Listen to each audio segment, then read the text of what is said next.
nearly forgot to celebrate the 100 years of the Chinese Communist Party. Um, on the BBC, there, the Chinese are in celebrations all over China under the hammer and sickle. And yes, there's some great sartorial games, something reminiscent of North Korea, really. Some of them are pretty amazing looking.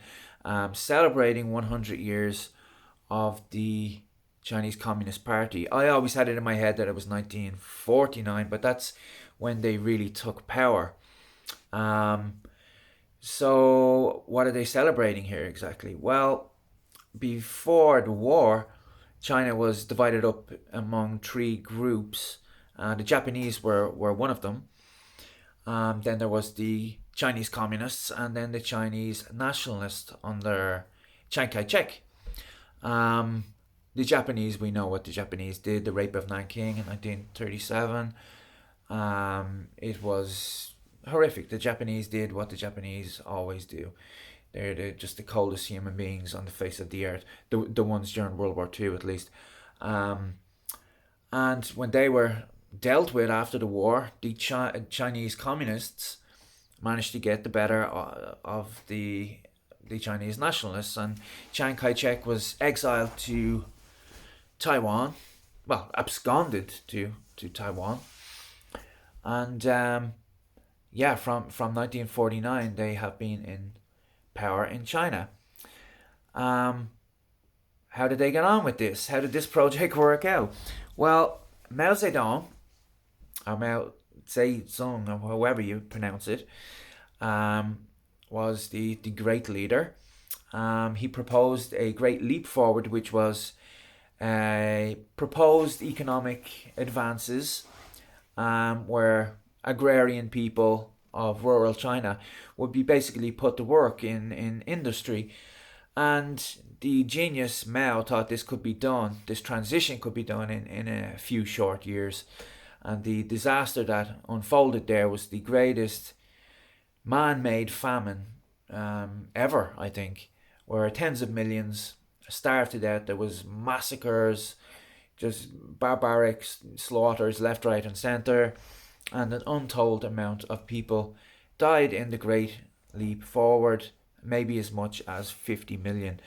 Um, Later, the Cultural Revolution, um, untold amount of people dying.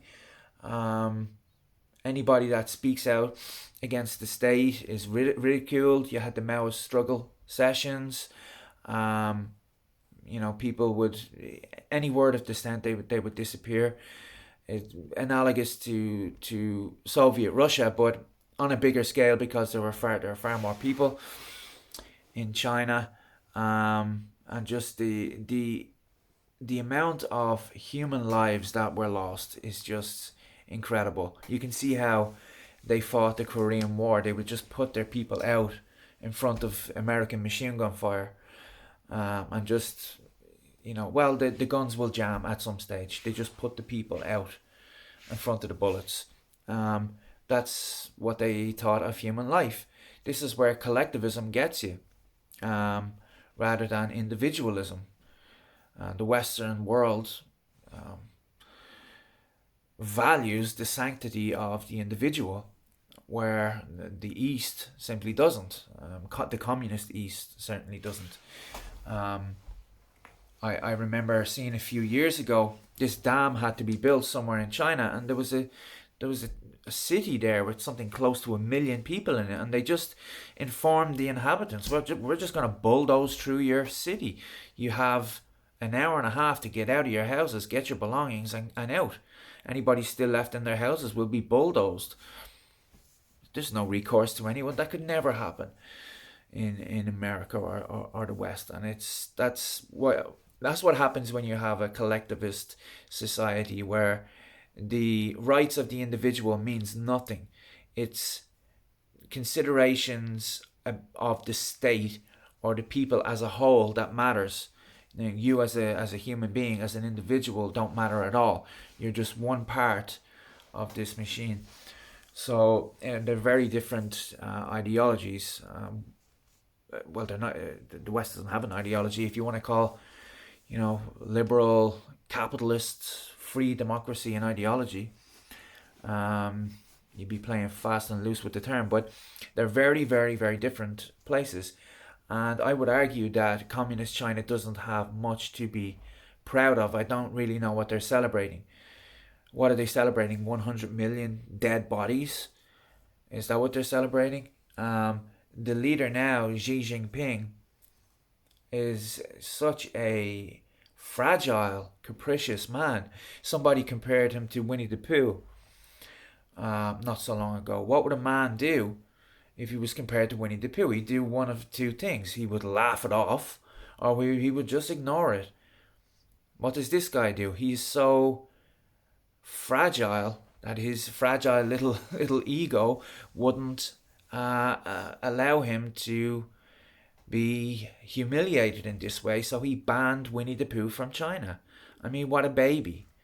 And this man is the leader of a country, a very successful country now, of something approaching 1.5 billion people.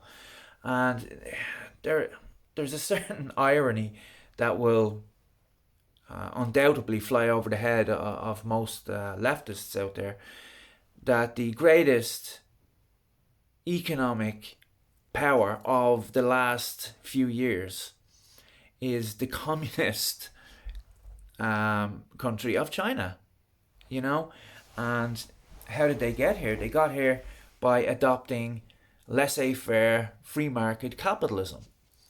How people don't see that as unbelievably ironic, I will never know. But the country of China, it's not a smear on the people of China. The people of China are a great people. They have great culture historically. They have a very old civilization. And China is certainly worth preserving for the Chinese people. And I think that they must be extremely hurt to see what has happened to their country in the last 100 years. So, they can fly the flags and have the sartorial games all they want and put this rosy face out to the world. But, people, I hope now, with the information out there, can see China for what it is. I mean, they're engaged in an ethnic cleansing against the Uyghur Muslims, putting them in concentration camps and just hoping the world won't notice. Well, most of the world doesn't notice. I said this to my dad the other day. He's never heard anything about it. A lot of people that are clued into things in the world haven't heard this. It's a bit like the white slaves of North Africa. Nobody's really heard of it. How they could be getting away with this under the noses of the great powers of the world, I'll never know. But I think part of that responsibility is the BBC and media outlets like the BBC, that they are loath to criticize China for obviously political reasons. You have LeBron James, fawning over China. That wrestler, what's his name, his groveling and obsequious apology towards China because he actually acknowledged the existence of Taiwan. It was just so pathetic, and it signified a big change, I think, in the world. If America keeps going the way it's going, doing away with advanced maths classes because there's too many Asians and not enough blacks in the class, and whoa, they might think we're racist. China is going to outpass America quite soon. They just will, because they don't care about any politically correct nonsense. They have no compunction to behave like that. So they have world dominance on the mind, and that's a pretty terrifying situation for anybody. The people who think that they like China or they make excuses for China, wait until China have the upper hand globally and see will you still be saying that. I doubt it.